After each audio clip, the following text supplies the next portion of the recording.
Chelsea win the Conference League um, title or European title, whatever you want to call it. We won it, mate. Do you know what I'm saying? Welcome to Yasa TV. Welcome to the channel. First and foremost, make sure you're hitting the like, subscribe to the channel as well. We're on the road to, we're closing up to 300 subscribers. Obviously, road to 500 at the moment. And yeah, man, let's get back to it. Yeah, we have won the Conference League. And the happiness comes from different places in terms of um I'm not necessarily that happy because I won the Conference League. It's more because that was expected from us and we've managed to do what was expected from us. The same way, you saw us smiling and we're happy, celebrating when we managed to get the top four, managed to get into the top four.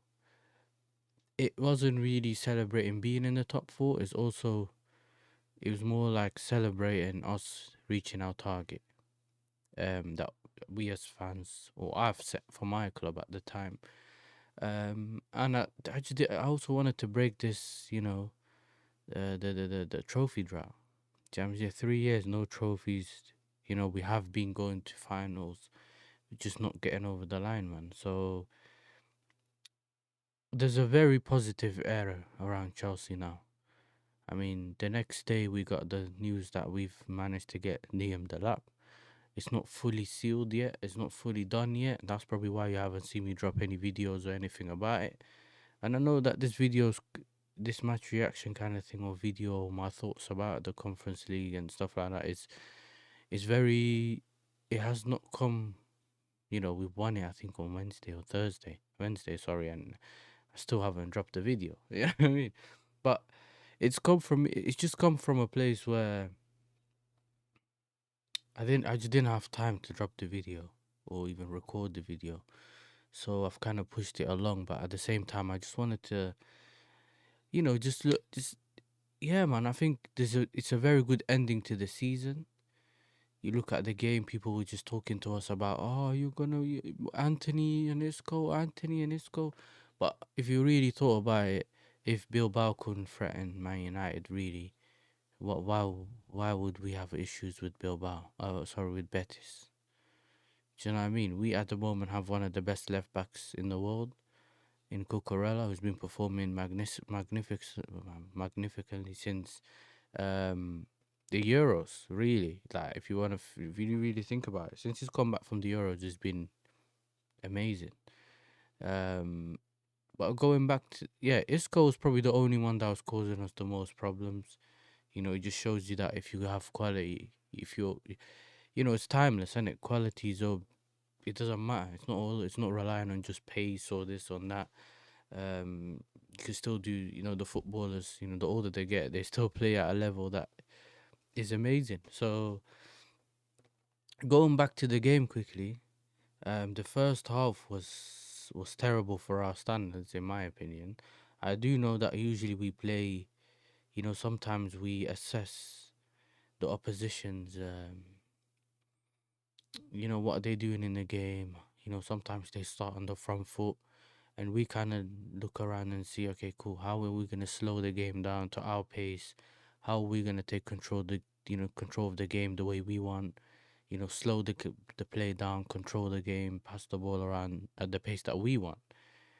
And yeah, man, we looked at the starting lineup, and I didn't necessarily have an issue with it. I knew that Jurgensen would be starting. I knew that some of the players that are starting because they're the ones that got us to the final, or played most of the whole the competition, and he couldn't just drop them for a strong starting 11.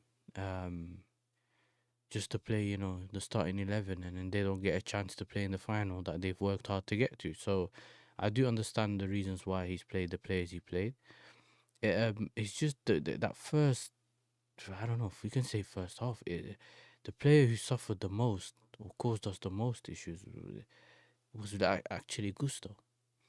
Losing the ball, unable to make simple passes, and then when he made that mistake and we conceded from it, you can tell that it affected him. He just his confidence just slammed down straight to the floor. And we were kind of saying at the time on Lewis's watch along that it was just hook him off. You know what I'm saying? You don't want to risk it, but at the same time, I think it was around 8 minutes in, so there was no point of overreacting and saying get him off, get him off, get him off. You know what I'm saying? And we managed to get through all the way to half time. And then that's I think second half is when he started making changes. We saw Reece James um, coming on, and that just changed the game completely. We had a couple moments from Cole Palmer where he decided to take it up a notch. You know what I'm saying? Take the ball and just ignore the runners and just go forward and cross the ball in. We also had issues with people like Madueke and Pedro Neto just not taking on their man. I know that we don't necessarily have overlaps. Do you know what I mean? Cucurella doesn't always overlap, and you don't get an overlap on the other side. But it's just he didn't even try. They didn't even try to run past their man into the space. Considering Betis were trying to play this high line thing, we should have, as a winger, you should still be trying to get to run towards the corner flag. And I'm not saying all the way towards the corner flag, but get as close as possible. Try to get in behind, because once you get in behind and beat your man, you then may have possibilities of passing the ball across to the striker or whoever's up there, innit? And maybe if you put your body in front of whoever the next centre back is, maybe you never know what a chance you can create or get tackled for a penalty or free kick or something, right? They weren't taking that risk. Obviously, on the second half, Sancho came on, and he was one of the players that changed the game. You know what I mean? He knew when to release the ball. As soon as he came on, he was already taking his man on. And yeah, man, there was that cross that went into the box. Enzo scored. That got us into it. And at half time, Northside tried to call me, and even Lee and that tried to throw me at half time. You know what I'm saying? And when I was saying I was confident, I said that for a reason, bro. It's because I support Chelsea. You know what I'm saying? I'm not used to all this whole losing stuff in the finals and that. My team usually gets it over the line in those kind of big European games. So yeah, man. The second half was what we did in the second half. We just slapped them in 4 goals, bro. It's 4 goals. Jackson scored his goal, which didn't really. He just managed to get it in the goal. He didn't really head it or tap it in. I think he hit over his chest.